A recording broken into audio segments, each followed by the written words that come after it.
Part 1. White Clouds. Blue Sea Moon. The Goddess's Rite of Rebirth.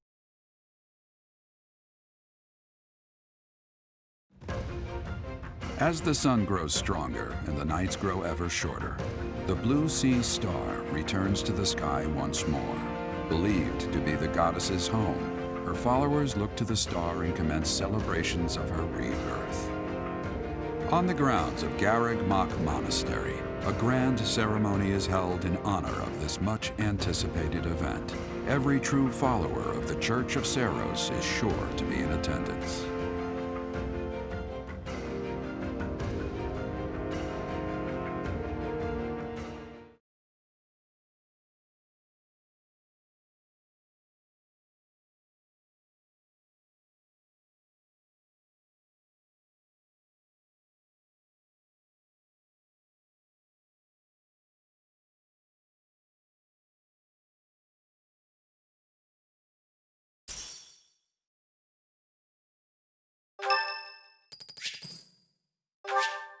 Thanks.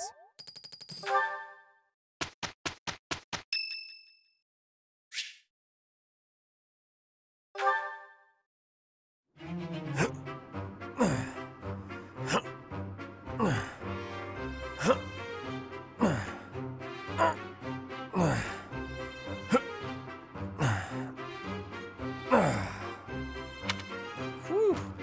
Oh, Professor, are you here to train?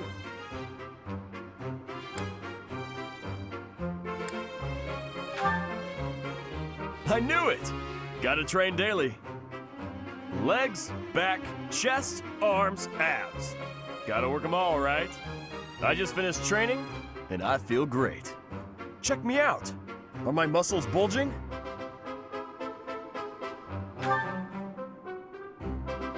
Another day of training, and my muscles are ready to burst. Bulging muscles means strength. I have to be strong if I want to be a proper knight. And I have to eat if I want to keep training. Time to feast. Ah, way to hit me where it hurts, Professor. I know I'll be in trouble if I don't train my brain, too. Anyone who can't get tactics can't be a proper knight. It's just, I'm no good at remembering that kind of stuff. And training my brain instead of my body makes me sleepy. What if I start training twice as hard? Then I should only have to study half as much, right? You really think so? I can't let that happen. I guess I have no choice. I'll prove I can do it. Wish me luck, Professor. For my training and for my studies.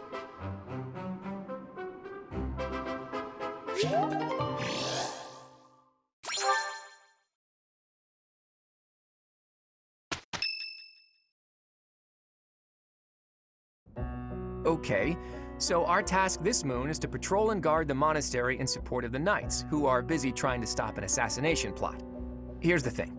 I don't think the bad guys are really trying to assassinate the Archbishop. Precisely. That secret note with the assassination plot on it, there's just no way that was real. People don't just carry around secret notes. Someone wanted us to find it. You really think the assassination plot is just a distraction? Oh yeah, that makes complete sense. But then, what are they really after? If I knew that, I wouldn't be so worried. Let's see. It probably involves somewhere that will be empty during the Rite of Rebirth, yeah? Since the ceremony is at the Goddess Tower, it follows that everywhere else at the Academy will be severely understaffed. Do you think they're after the church's donation money? I hear noble families tend to donate quite generously. My bet's on the dining hall. It's a treasure trove of delicious food. Makes me angry just thinking about them getting their grubby hands on it. Let's split up and look around. I'll keep an eye on the reception hall. You should get in some training if you have the time, Hilda. There's a good chance we'll have to fight. Well, I'm not the only one who needs to train here. It's not right to single me out like that. A secret meeting, Professor? Oh, we haven't been introduced. I am Shamir. Shamir is one of the Knights of Seros, and that little go-getter there is... I work for Lady Rhea, and I'm Shamir's apprentice. Oh, the name's Cyril. Yep, I help Lady Rhea with all kinds of stuff. I've got to protect Lady Rhea, so that's why I've got to learn all I can from Shamir. Cyril adores Rhea. That aside, if you need anything, ask.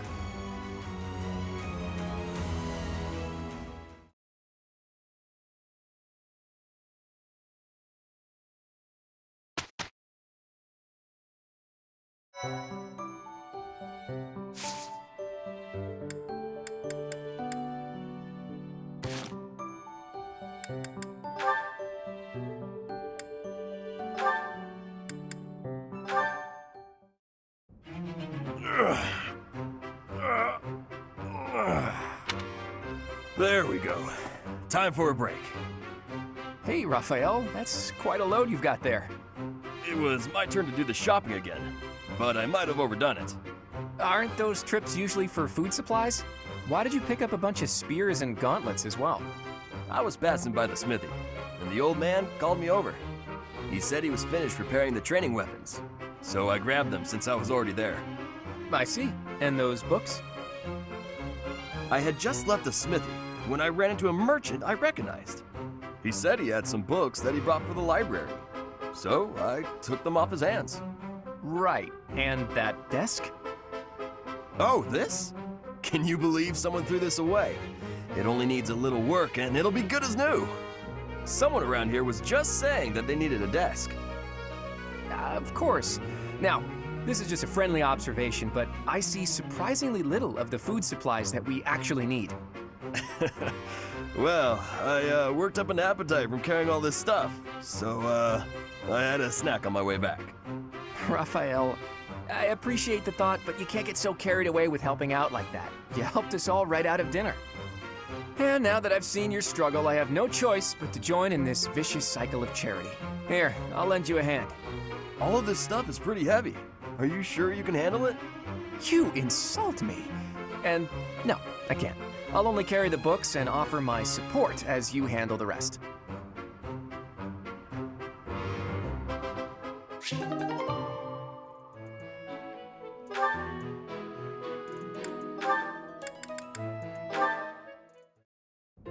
Ah, so I see.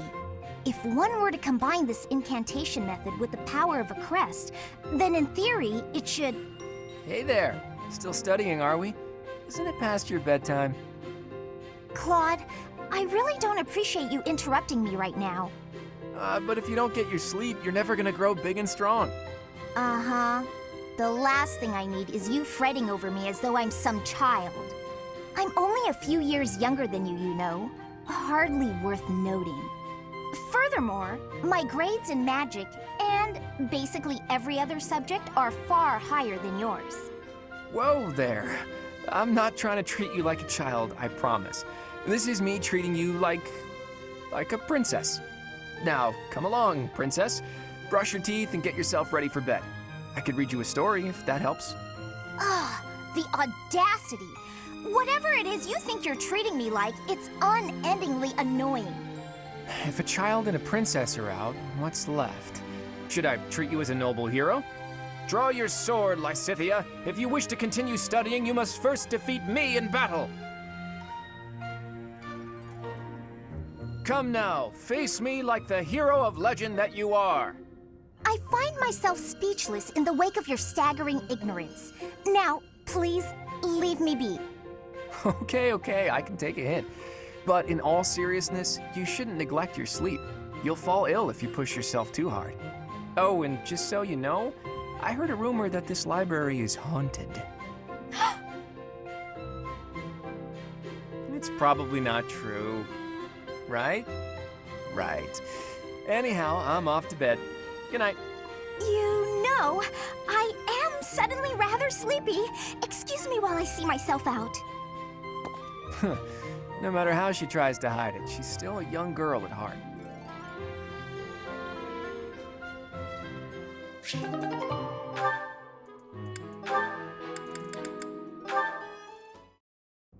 Marianne, please accept my apologies for my behavior yesterday. I'm not sure what you mean. Asking you about your family like that was pretty insensitive of me. No matter how curious I am, that's no way to treat someone. I'm sorry. Oh, no. You weren't being insensitive. I just didn't want to talk about it. I don't spend much time talking about myself. Not to people, anyway. If not people, then with who? Unpeople? Non-people? Well, yes. I'm much more comfortable talking to anyone who isn't a person. I was actually joking, but now I'm mystified. Who is it you like to talk to? Dorte the horse. Ah, of course. Good old Dorte. And does he understand what you tell him? We understand each other. He tells me when he's sleepy, or when his stomach hurts, or if his nose itches. Sounds like a complainer, that Dorte. But let's table this fascinating discussion for just a moment. Now that we've gotten in some small talk, I'd like to know what you're hiding. You are hiding something, right? Your lineage, perhaps? No. If I'm wrong, I'm wrong. If it's all just idle gossip, that's fine too. But if it's something silly like, my ancestors were cursed, therefore I'm cursed, you should know that I won't accept that nonsense. That sort of thinking is stupid, and that's all there is to it. Say your ancestors were thieves. Does that make you a thief, even if you've never stolen a thing? Of course not. But people have burdens to bear from the moment they're born. My burdens are so big that I'm sorry, I can't discuss this anymore. People certainly are born with burdens. She's right about that. But Marianne, don't you know that you can choose not to carry them?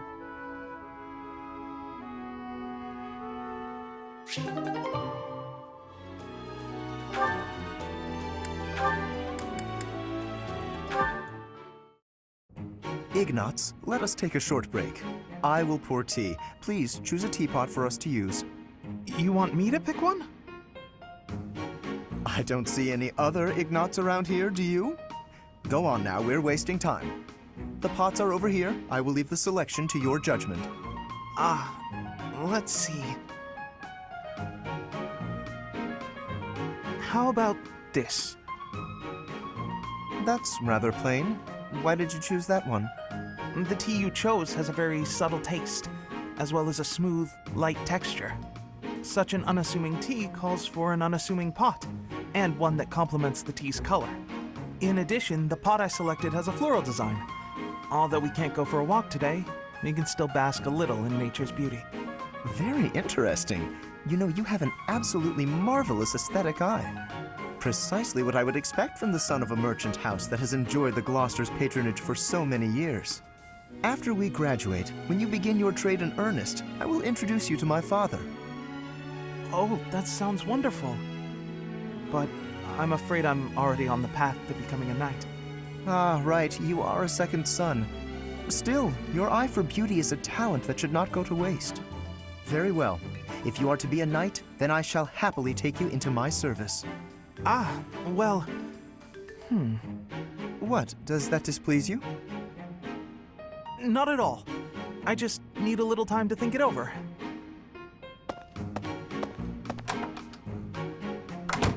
His eye for the arts is unwavering, but in all other matters he is woefully indecisive.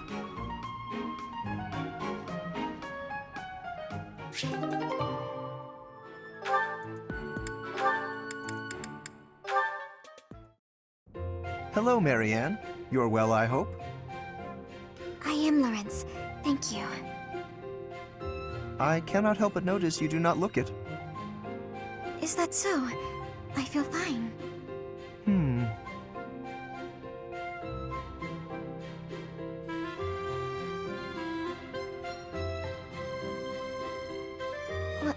Was there something you needed? How unseemly of me. My apologies. It is not my intention to stare. Does something about me seem off? Oh, not at all. I was just remembering your father, or rather, comparing my experience of him to you. Your father, Margrave Edmund. He is one of the shrewdest nobles in all the Alliance, with a noted gift for pointed speech. On and beyond the battlefield, his words have the power to move friend and foe alike. My own father has said he would not want to make an enemy of him. Naturally, I am of the same mind. Your father is blessed with gifts of confidence and eloquence, yet compared to him, you seem always reticent and downcast. I'm sorry. I don't mean to cause you discomfort. It's just that the contrast between you and your father is striking. I have very little in common with my adoptive father. But he sent you to Garrick Mach. Clearly, he sees potential in you. I think I see it too. Yes, a certain charm, gravitas, if you will. Just like him. Oh. I can't say that I know too much about him. I should be going now. Yes, of course. Please, take care. Oh, such grace, such serenity. How could such a beauty be hiding in plain sight? With a little polish, she would shine magnificently.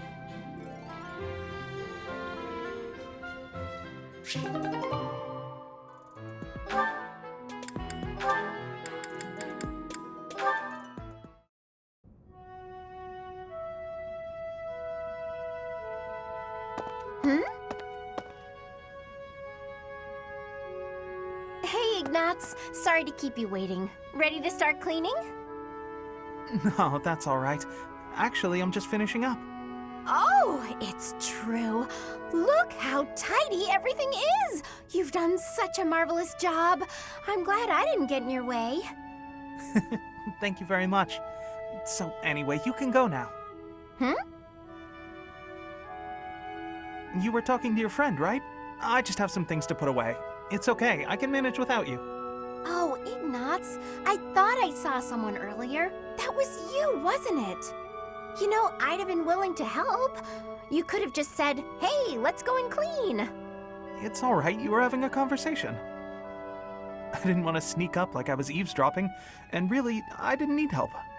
Oh, Ignatz, you darling. You're so considerate. Thank you so very much. Glad to be of service. I'll start putting all this away. Not so fast. Well, what's the matter? Aren't you overdoing it? Don't you think you might be taking on too much, Oh, I didn't expect to hear that from you. Let me give you some advice. It's true that I like to delegate as many tasks as I possibly can, but when someone helps me, I make sure to lavish them with praise as a reward for their hard work. So, then we come out even. On the other hand, look what almost happened just now. You did all that work for me, and I almost missed it. Now, where would that leave you? With no praise, no thanks. You'd be losing out. Personally, I'd prefer to lose out rather than inconvenience someone else. For instance, I'd have felt terrible for intruding on your important conversation earlier. Consider the negligible loss to me versus the major inconvenience to you. Personal loss is always going to be the better choice, right? Huh. Well, if that's how you feel, then I'm not sure how to convince you otherwise.